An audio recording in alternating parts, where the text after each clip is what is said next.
হয় বন্ধু বান্ধৱীসকল আপোনালোক সকলোকে মহাবীৰ লাচিত বৰফুকনৰ জন্ম জয়ন্তীৰ শুভেচ্ছা জনাইছোঁ। হয় এয়া মই উপস্থিত আছোঁহি জামুগুৰি হাটৰ প্ৰাণকেন্দ্ৰ শান্তিপুৰত প্ৰতিষ্ঠিত কন্যাকা মাৰ্কেটিঙত। হয় ইয়াতে আজি আমাৰ সকলোৰে স্বাভিমান জাতীয় বীৰ লাচিত বৰফুকনদেৱৰ প্ৰতিমূৰ্তি উন্মোচন কৰা হ'ব। আহকচোন আমি উপভোগ কৰোঁ। মহাবীৰ লাচিত বৰফুকনদেৱৰ প্ৰতিমূৰ্তি উন্মোচন কৰাৰ আগতে তেওঁ প্ৰতিমূৰ্তিৰ আগত ৰাখি আহোমসকলৰ পৰম্পৰাগত ৰীতি নীতি অনুসৰি পূজা আৰম্ভ কৰা হয়। এয়া তেওঁলোকৰ সাজপাৰ ৰীতি নীতি সকলোখিনিৰে পূজা কৰা হৈছে। আপোনালোকে এয়া পূজা চাওকচোন।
Cháu đồ sáu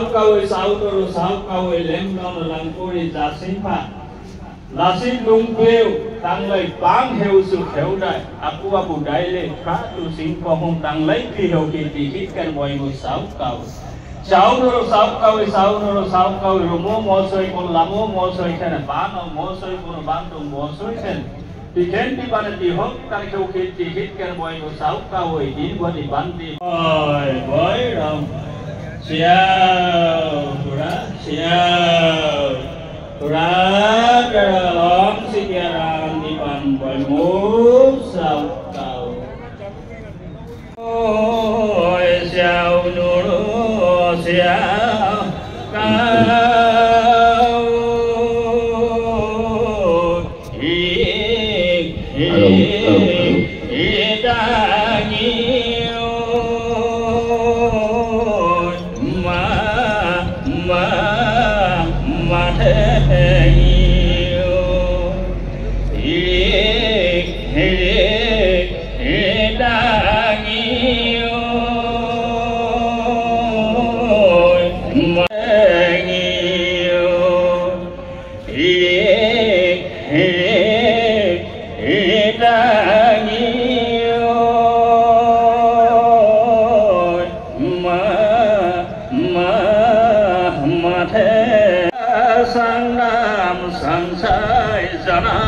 Zanang moga itu yang jauh Indonesia kau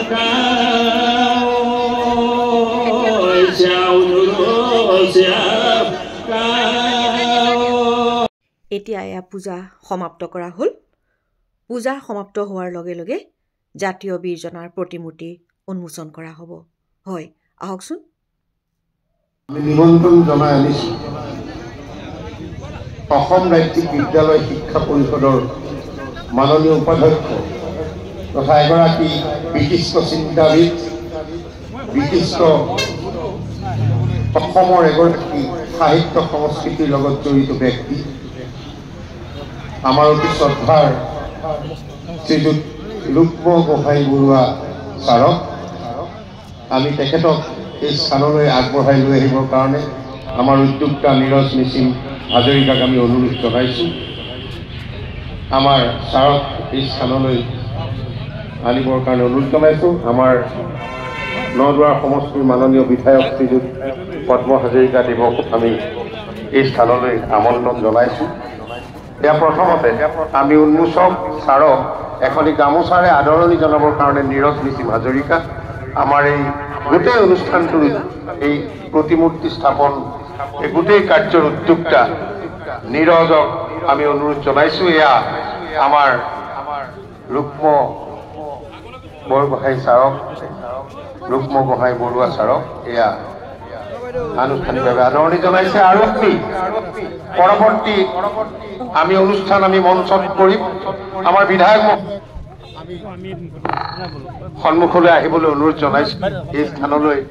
আমাৰ অতি শ্ৰদ্ধাৰ নদুৱাৰ সমষ্টিৰ বিধায়ক শ্ৰীযুত পদ্ম হাজৰিকা দেৱক আমি সন্মুখত আহি অৱস্থান কৰিবৰ কাৰণে আমি অনুৰোধ জনাইছো। আজি এই মহান কাৰ্যভাৰ যে অসমীয়াৰ শৌৰ্য বীৰ্যৰ প্ৰতীক, অসমীয়াৰ বীৰত্বৰ প্ৰতীক লাচিত বৰফুকন, যাক সন্মুখত অসমীয়া জাতি অগ্ৰসৰ হৈছে, যাক লৈ অসমীয়া জাতিয়ে গৌৰৱবোধ কৰে, এই পবিত্ৰ প্ৰতিমূৰ্তিভাগ আনুষ্ঠানিকভাৱে উন্মোচন কৰিবৰ কাৰণে আমি ৰুক্ম গোহাঁই বৰুৱা ছাৰক আমি অনুৰোধ জনাইছো।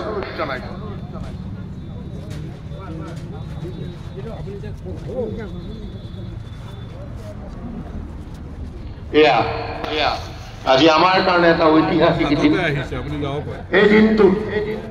নদুৱাৰবাসীৰ কাৰণে এটা গৌৰৱোজ্জ্বল দিন। আমাৰ মাজত তেজপুৰ বিশ্ববিদ্যালয়ৰ শক্তি বিভাগৰ জ্যেষ্ঠ অধ্যাপক শ্ৰীযুত দেৱেশ চন্দ্ৰ বৰুৱা ছাৰক এই পবিত্ৰ সময়ত আমাৰ মাজত উপস্থিত আছে। এই আনুষ্ঠানিকভাৱে আজিৰ এই পবিত্ৰ মুহূৰ্তত, এই পবিত্ৰ দিনটোত, আজি লাচিত দিৱসৰ এই মহান দিনটো এয়া আনুষ্ঠানিকভাৱে উন্মোচিত হৈছে। এয়া ৰুক্ম গোহাঁই বৰুৱা ছাৰৰ হাতেদি এয়া মহাবীৰ লাচিত বৰফুকনৰ প্ৰতিমূৰ্তি। লাচিত বৰফুকনক আমি আজি অশ্ৰদ্ধ শ্ৰদ্ধা সহকাৰে আমি নদুৱাৰবাসীৰ আন্তৰিক শ্ৰদ্ধা নিবেদন কৰিছো। এয়া সম্পূৰ্ণ আহোম পৰম্পৰাগত নীতি নিয়মৰ মাজেদি আমি আনুষ্ঠানিকভাৱে এয়া লাচিত বৰফুকন দেৱৰ এই মহান প্ৰতিমূৰ্তি আজি আনুষ্ঠানিকভাৱে উন্মোচন কাৰ্য আমি সমাপন কৰিবলৈ সক্ষম হৈছো।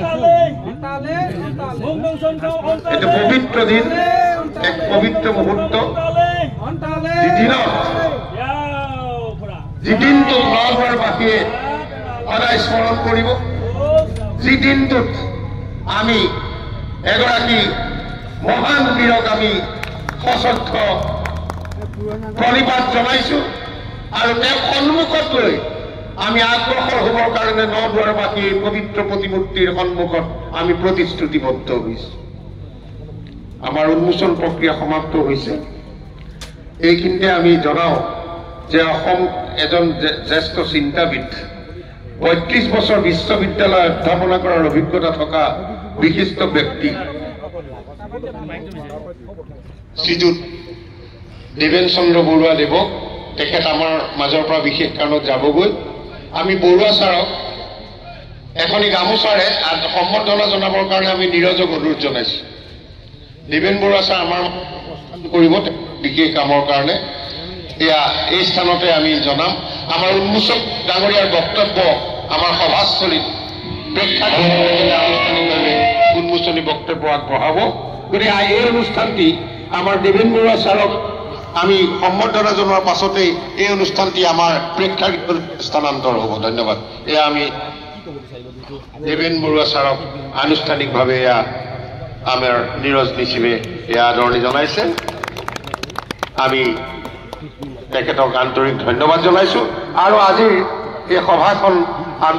আমি আনুষ্ঠানিকভাৱে আৰম্ভ কৰিবৰ কাৰণে সকলোকে প্ৰেক্ষাগৃহলৈ যাবলৈ আমি অনুৰোধ জনাইছো। ধন্যবাদ। অলপ বাটটো মোকলাই দিব, অলপ বাটটো মোকলাই দিব, বাটটো মোকলাই দিয়ক, বাটটো মোকলাই দিয়ক, বাটটো মোকলাই দিয়ক, বাটটো মোকলাই দিয়ক।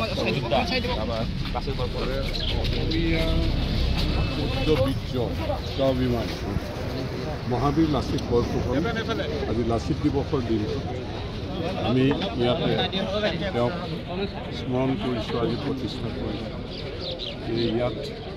বিশেষকৈ নীৰজ নিচিম হাজৰিকাৰ উদ্যোগত ৰাইজৰ সকলোকে আমি প্ৰেক্ষাগৃহত সহযোগত সভাগৃহত আসন গ্ৰহণ কৰিবলৈ অনুৰোধ জনাইছো। আমি আনুষ্ঠানিকভাৱে আজি উন্মোচনী সভা আমি আৰম্ভ কৰিম। আৰু আমাৰ লক্ষ্মণ বুঢ়াগোহাঁই তেখেতৰ জৰিয়তে হোৱা এই উন্মোচনী সভাৰ শুভাৰম্ভতে প্ৰয়োজনো আছে পবিত্ৰ লাচিত দিৱস বৰফুকনক লৈ আজিৰ এই দিনটোত অসম আৰু অসমীয়াৰ শৌৰ্য বীৰ্যৰ প্ৰতীক মহাবীৰ লাচিত বৰফুকনৰ সদায় আমি সন্মুখত এই বিখ্যাত শৰাইঘাটৰ যুদ্ধৰ পটভূমিত জাতিৰ কাৰণে সকলো নলবাৰীৰ সংগীত বিদ্যাপীঠ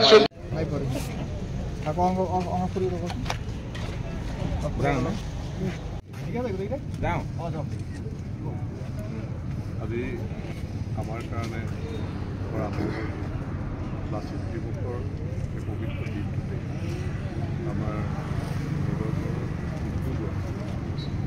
বিভিন্ন সংগঠন ৰাইজৰ সহযোগত যি মহাবীৰ লাচিতৰ প্ৰতিমূৰ্তি নিৰ্মাণ কৰি প্ৰতিষ্ঠিত হ'ল এই নলবাৰী অঞ্চলত এই মূৰ্তিভাগ প্ৰতিষ্ঠিত হোৱাত মই অতিকৈ আনন্দিত যিহেতু প্ৰতিষ্ঠিত হৈছে যে অসমীয়া জাতিৰ স্বাভিমান আমাৰ সূৰ্য বীৰ্য প্ৰতীক লাচিত বৰফুকন লাচিত বৰফুকনক আচলতে আমি প্ৰায় সাহসৰ প্ৰতীক হিচাপে আমি লওঁ যেতিয়াই জাতিটোৰ কাৰণে কিবা কাম কৰিবলৈ যাওঁতে ক'ৰবাত যদি আমি চিন্তিত হ'ব লগা হয় তেতিয়াই লাচিত বৰফুকনৰ কথা মনত পেলাই আমি এক আত্মবিশ্বাসৰে সাহসৰে পদক্ষেপ আগবঢ়াই দিওঁ গতিকে সেই মহাবীৰ লাচিতৰ প্ৰতিমূৰ্তি আমি সদায় দেখি থকাকৈ প্ৰতিষ্ঠিত হোৱাটো মই এগৰাকী অসম মাতৃৰ সন্তান হিচাপে মনে প্ৰাণে বিচৰা এটা কাম হৈ উঠিছে মই উদ্যোক্তাসকলক ধন্যবাদ জনাইছোঁ আজি এই লাচিত দিৱসৰ দিনটোতে সমগ্ৰ নদুৱাৰবাসী লৈ আৰু বিশেষকৈ যুৱ প্ৰজন্ম যে আমাৰ জাতিটোক যেনেকৈ লাচিত বৰফুকনে সুৰক্ষিত কৰি থৈ গ'ল আজি এইখন অসমত আমি যেনেকৈ থাকিবলৈ পাইছোঁ যদি মোগলৰ হাতত পৰা আমাৰ মহাবীৰ লাচিত বৰফুকনে আমাক ৰক্ষা নকৰিলেহেঁতেন এইখন অসম কি হ'ল গতিকে এই অসমখন সুৰক্ষিত কৰাৰ দায়িত্ব লাচিত বৰফুকনৰ আদৰ্শৰে আমি সকলোৱে আগবাঢ়ি যাব লাগিব আজি আমাৰ আগত ডাঙৰ প্ৰত্যাহ্বান হৈছে যে আমি আচলতে পথাৰ বজাৰ দখল কৰাৰ ক্ষেত্ৰত যিমান সাহসৰে কষ্টৰে কাম কৰিব লাগে ক'ৰবাত যেন আমি পিছ হুঁহকি আহিছোঁ আমি বহিৰাজ্যত গৈ কোম্পানীত গৈ হতাশাত থকা যিবিলাক কথা বতৰা হৈছে তাৰ আমি প্ৰত্যাহ্বান হিচাপে লৈ আমি কৰ্মসংস্কৃতিৰ জৰিয়তে উৎপাদনমুখী যাত্ৰাৰ জৰিয়তে বজাৰ দখল কৰিবৰ কাৰণে আমি যদি সাহসৰে শক্তিশালীভাৱে আত্মবিশ্বাস লৈ আগনাবাঢ়োঁ কিন্তু জাতিটো আমি কাৰোবাৰ হঠাৎ হয়তো নিশেষ হৈ যাম গতিকে মই যুৱ প্ৰজন্মলৈ এইটোৱে আহ্বান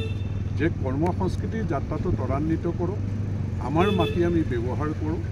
চৰকাৰেও যথেষ্টখিনি দূৰদৰ্শিতাৰে চিন্তা কৰিছে চৰকাৰেও শক্তিশালীভাৱে চৰকাৰ আৰু জনসাধাৰণৰ সাকুস্বৰূপ বিষয়া কৰ্মচাৰী সকলোকো কৰ্মসংস্কৃতিত যাতে কোনো হেমাহি নকৰে তাৰ প্ৰতি সতৰ্ক দৃষ্টি ৰাখি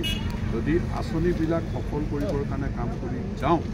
আৰু উৎপাদন যদি আমি বৃদ্ধি কৰি বজাৰখন আমি দখল কৰিব পাৰোঁ মাছ মাংস গাখীৰ কণীৰ পৰা আৰম্ভ কৰি কৃষিজাত সামগ্ৰী উৎপাদন কৰি যদি আমি আগবাঢ়ি যাওঁ নিশ্চয় সমৃদ্ধিশালী অসম গঢ়িবলৈ সক্ষম হ'ম আৰু অসমীয়া জাতি আমি কাৰো মুখলৈ চাব লগা নোহোৱাকৈ আমাৰ যথেষ্ট আছে এইখিনি আমি লৈ আগবাঢ়ি গৈ শক্তিশালী জাতি হিচাপে প্ৰতিষ্ঠিত কৰিব পাৰিম নহ'লে কৈছেই সুধাকান্ত ডক্টৰ ভূপেন হাজৰিকাই যে কৈছে আমি অসমীয়া যে লক্ষ্মীনাথ বেজবৰুৱাই কৈছিলে যে আমি অসমীয়া কিহৰ দুখীয়া সকলো আছিল আছে নুগুনো নলওঁ ভূপেন হাজৰিকাই কৈছে যে আমি অসমীয়া নহওঁ দুখীয়া বুলি সান্তনা লভিলে নহ'ব আজিৰ অসমীয়াই নিজক নিচিনিলে অসম যে ৰসাতলৈ যাব গতিকে আমি যাতে ৰসাতলৈ যাব লগা নহয় আজি লাচিত দিৱসৰ পবিত্ৰ দিনটোত এই সংকল্প ল'বলৈকে মই সকলোকে আহ্বান জনাইছোঁ বস্তু দৰকাৰ নোহোৱা এই ৰাজ্যখন আজি সম্পূৰ্ণৰূপে আৰু নিমখৰ যোৰা মাৰিছোঁ আমি খাই এতিয়া আমাৰ ল'ৰা ছোৱালী এইটো ভাৱ জাগ্ৰত হ'ব লাগে যে যেনেদৰে আগতে আমাৰ পূৰ্বপুৰুষসকলে লাচিতৰ যিটো সংগ্ৰামটো তেওঁ যুদ্ধখনৰ কাৰণে সংগ্ৰাম জাতিটো ৰক্ষা কৰাৰ কাৰণে গতিকে সেই সংগ্ৰামৰ লক্ষ্য আৰু তেওঁকতো সেই পইচা পাতিটো কোনো স্বাধীনতা বেতন নাপাইছিল তেনেকুৱা অৱস্থাত ৰক্ষা কৰা জাতিটোৰ আমি ক্ষতি গতিকে আমি কথাবোৰ বুজিব লাগে আৰু সম্পূৰ্ণ চাব লাগে গতিকে আগৰ পৰাই কৈছোঁ তেওঁ পঢ়ি যথেষ্ট পৰিমাণে গতিকে চাকৰি দিম চাকৰি নলওঁ নিবিচাৰোঁ এই ভাৱধাৰা আমি চাকৰি দিম চাকৰি নলওঁ কেনেকৈ চাকৰি দিম নোহোৱাকৈ কেনেকৈ চলিব পাৰিম এই সিদ্ধান্তটোত এটা